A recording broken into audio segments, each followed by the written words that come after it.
Em primeiro lugar, isso aqui não é um clickbait. E em segundo lugar, esse vídeo eu desmonetizei e vocês vão entender o motivo, tá? Eu vou contar uma história do que aconteceu nesse final de semana comigo e vocês vão entender o título desse vídeo. 15 dias, eu sempre visito os meus pais. Fica mais ou menos a uns 35 km da minha residência até a residência dele. A gente vai lá porque a gente almoça junto, eu levo minhas filhas para ver eles brincam, a gente sempre chega um pouco cedo também para lanchar, fica pro almoço e por volta de umas 3 horas da tarde a gente volta para casa. E nesse domingo não foi diferente. Nós fomos, tudo perfeito, chegamos lá, lanchamos, as meninas brincaram. E na maioria das vezes, quando eu vou lá, meu pai sempre pede para eu sair com ele para resolver algumas coisas. Ou assuntos do trabalho dele, ou assuntos relativos a ir no supermercado. Porque como ele não tem automóvel, ele faz essa mobilidade dele através de uma bicicleta, então fica pouco pesado para ele ir no supermercado, trazer algumas compras, enfim. Então ele aguarda eu ir lá para sempre a gente ir no supermercado para que eu possa dar essa ajuda. E nesse domingo não foi diferente. Por volta de 11h30, meio-dia, ele me solicitou para que eu fosse até o trabalho dele resolver algumas questões e logo mais ir no supermercado. E assim foi feito. Resolvemos esse primeiro assunto do trabalho e fomos ao mercado. Quando nós estávamos chegando ao mercado, meu pai recebeu uma ligação que minha mãe não estava tão legal, minha mãe estava passando mal. E a gente já estava dentro do supermercado, meu pai, não, vamos fazer uma compra bem rápida, porque sua mãe não está se sentindo bem. E logo depois eu recebi uma mensagem da minha sobrinha falando que minha mãe estava perdendo a consciência. E nós largamos tudo que estávamos fazendo no mercado e corremos para casa, tá? Do supermercado lá para casa é uns 3 km. Só para vocês entenderem no contexto, minha mãe fumou por décadas, mais de 40 anos, e parou já tem 2 meses. Mas ela sofre constantemente com abstinência, ou seja, a ansiedade, da falta, né, do cigarro. Eu logo pensei logo, isso pode ser essa questão relacionada ao cigarro, né? A abstinência mesmo, que de vez em quando dá essa crise de ansiedade muito grande nela. Mas dessa vez, assim, foi um pouco maior do que a gente esperava. Nós corremos pro supermercado, corremos para casa. Quando nós chegamos, realmente ela estava assim, de uma forma bem complicada. Ela estava com a boca bem rígida, os braços também,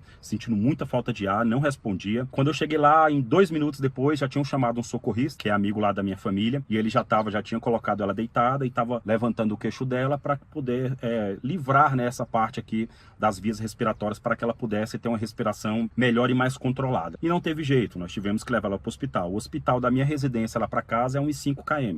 Nós corremos para o hospital, ela entrou direto, foi eu, meu pai e minha irmã. Minha irmã entrou com ela diretamente, até questão de minha mãe se sentir mais à vontade com ela, a depender dos exames, lógico, né? Então ficou eu e meu pai fora do hospital esperando por alguma notícia, né, relativa ao estado dela. E nesse caso eu fiquei com meu pai lá fora bastante tempo, nós chegamos no hospital por volta de 12h30, saímos de lá quase 5 horas da tarde, e eu fiquei todo o tempo conversando com meu pai ali fora. Meu pai tem problema de ansiedade, sofre também com ansiedade, é muito ansioso, e pressão. Meu pai tem também problema de pressão. Eu tenho alguns picos, mas já fiz exames, não foi constatado pressão alta. Isso depende muito do meu estado, do momento, se eu tô muito ansioso, se eu não tô. Então, mas no meu caso não foi diagnosticado nada em relação à hipertensão. Meu pai não, meu pai é hipertenso mesmo. Por eu sempre ir lá e saber que uma hora ou outra eu sempre saio com ele, todo o meu kit de EDC, ele não foi feito só para mim. É nesse contexto agora que nós vamos entrar no vídeo. Não foi feito exclusivamente para mim.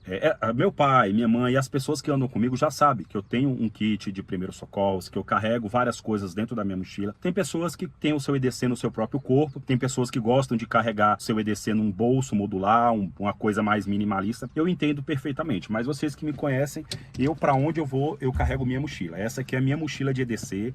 Aqui eu tenho as coisas que eu acho necessário para que possa melhorar no caso de alguma coisa que possa acontecer comigo, pelo menos um dia. E nesse dia não foi diferente. E eu sempre estava perguntando pro meu pai se ele estava se sentindo bem, como é que estava, e ele sempre respondendo que estava. E nesse contexto a gente não tinha almoçado, a gente só lanchou. Como eu tinha almoçado um pouco, eu tinha lanchado um pouco mais tarde, eu deixei para almoçar também um pouco mais tarde. Então não deu tempo. Eu corri pro hospital juntamente com meu pai, só minha irmã que tinha almoçado, e acabou que a gente não teve tempo de almoçar. Eu fui almoçar, já era quase 4h30 da tarde. E eu sei, nessa questão toda influenciando a ansiedade dele, a questão da hipertensão e tudo. E ele me solicitou, perguntou se eu tinha pelo menos um dipirona no meu EDC. E eu carregava, né, um pequeno comprimido para problema de pressão, caso houvesse um pico muito grande. E sempre no meu porta-luva também está um aferidor de pressão, que eu acho de muita importância para as pessoas que têm. Mas esses dois, tanto o medicamento como o aferidor de pressão, já é pensando neles. O EDC, quando a gente monta, tá certo que tem toda essa vibe que tem que ser pro seu uso diário, tem que ser montado para você perfeitamente. Mas não tem como eu pensar só em mim. entendeu? Eu tenho uma esposa, eu tenho 2 filhas, então eu sei quais os medicamentos mais indicados para elas. Do meu pai não foi diferente, entendeu? Então ele começou a sentir, passar meio que mal, não vou falar assim, sentir mal, mas um desconforto. A nuca dele começou a ficar bastante rígida. Aí eu falei, não, pai, vamos lá no carro. Isso no hospital, esperando na parte de fora. O senhor afere a pressão do senhor lá no carro mesmo. Se tiver alterado, eu tenho um comprimido aqui para pressão. O senhor já toma, que com certeza vai melhorar. E aí nós fomos lá no carro. Eu peguei o aferidor de pressão, medi a pressão dele. Realmente a pressão estava um pouquinho alterada. Ele tomou o comprimido e logo depois não sentiu mais nada. O que eu quero dizer de todo esse contexto? Talvez ele nem fosse sentir nada, entendeu? Talvez nem precisasse aferir a pressão, talvez nem precisasse tomar o comprimido. Mas se eu tenho, é bom a gente dar aquela primeira evitada, fazer aquele primeiro atendimento. Eu não queria ali que talvez ele passasse mal de ansiedade, fosse 2 que Deus nos livrou, né, de também ser mais um que tivesse que entrar para dentro para ser medicado. Então ali mesmo, com o meu kit, que eu não abro mão de um kit bom de primeiros socorros, eu deixo, pode faltar qualquer coisa na minha mochila, mas um kit de primeiros socorros eu não deixo. Então qual é a minha intenção, qual a preocupação principal que eu tenho, que eu gostaria de passar para vocês nesse vídeo? Foi algo que aconteceu real, aconteceu comigo agora no domingo. Então eu vi a importância de até incrementar um pouco mais na minha mochila, até alguns equipamentos a mais no meu kit de primeiros socorros. A gente nunca sabe quando vai usar, a gente nunca sabe quando realmente vai precisar. Dessa vez realmente foi útil, precisou. E se eu não tiver, talvez ele não ia sentir nada, ou talvez eu precisasse entrar com ele também dentro do hospital para tomar algum tipo de medicação, ou pelo menos para ferir uma pressão, para tomar algum comprimido.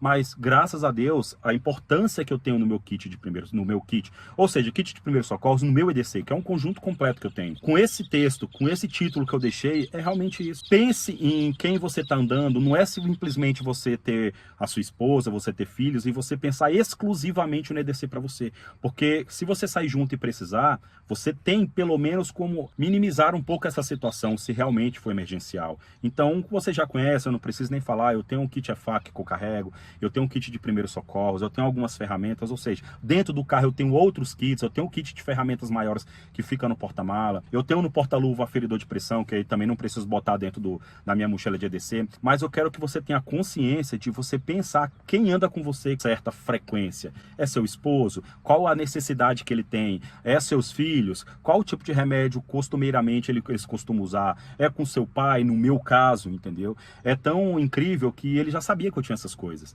Então, o que você tem no seu kit? Isso fora do hospital. O que você tem no seu kit? Eu não, pai, eu tenho isso, eu tenho aquilo e tal. E as pessoas, até quando eu saio, claro que você não vai fazer um kit pensando nas pessoas exclusivamente. Senão você vai carregar uma mochila cargueira de 70 litros na mochila e nas costas, e mesmo assim ainda não vai ser adequado para a procura que tantas pessoas fazem. Mas pense naquelas pessoas mais próximas que frequentemente andam com você, entendeu? Então, essa era a mensagem. E para concluir, realmente, minha mãe foi considerada com um problema realmente decorrente do cigarro, foi ansiedade, uma crise de ansiedade muito aguda, mas foi medicada, foi para casa logo depois, não teve que ficar internada nem nada, e já tá bem melhor, não tem, quando eu saí de lá, já tava descansando, não sentiu mais nada, e graças a Deus tudo deu certo. O que eu queria falar para vocês? Pense no seu kit de EDC, claro, no seu uso, e também naquelas pessoas que estão sempre ao seu redor, as pessoas mais íntimas. Beleza, galera? Então era isso que eu queria compartilhar com vocês. Espero que vocês tenham gostado. Se vocês gostaram, se inscreva no canal, não gasta seu tempo, não gasta seu dinheiro e me ajuda demais. Deixa o like para que o YouTube entenda que vocês têm gostado do conteúdo, o sino das notificações para toda vez que eu publicar um vídeo, o YouTube notificar vocês. Tá os meus contatos aqui na descrição, tanto do e-mail como do Instagram. E no mais, galera, que Deus possa nos abençoar tudo de bom sempre. Valeu, até mais e fui.